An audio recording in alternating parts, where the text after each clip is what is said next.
Bă, dacă nu pierde ăsta timpul să mor eu, dacă nu... Nu știe, v-am pregătit complet. Da, mă, să vină suedezul. Bine venit! Vrei să vezi? Da, la mine. Și la mine scrie Aui. Uite-mă, Aui. Oricum la total nu avem nici. Deci i-am făcut pe total, nu? Și la naționale a luat și Dima, a luat și Ionuț, am luat și eu și Silviu și Andrei. După aia mai avut și campionatul, am luat... Putem să facem premierea la semicontact? Pe Locul 2, Tsunami.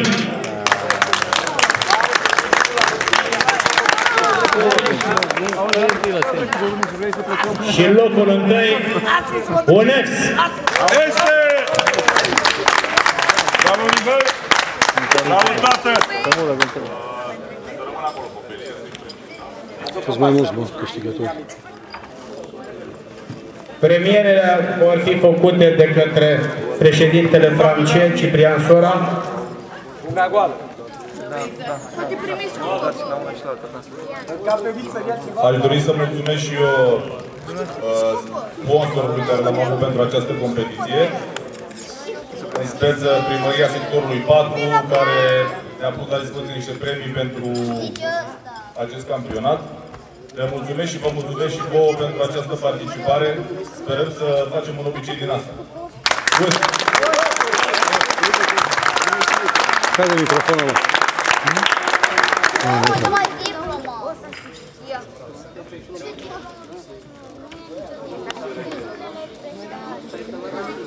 Graia cu părintele ăla de la Capul.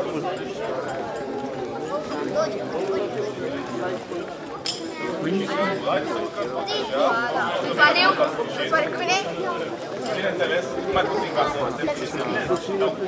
Mai mare de 4 ca să mergem. 1, 2, 3. Nu, chiar nu știu. Mă ziceam, a fost de ce? Ca și lui de s-a adunat acum. N-a avut scurt, altfel nu da.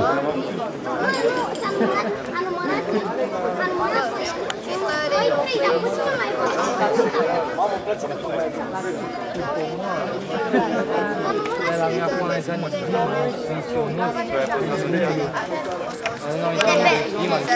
zice nimic, că vreau să facem o poză generală la sfârșit cu toată federația.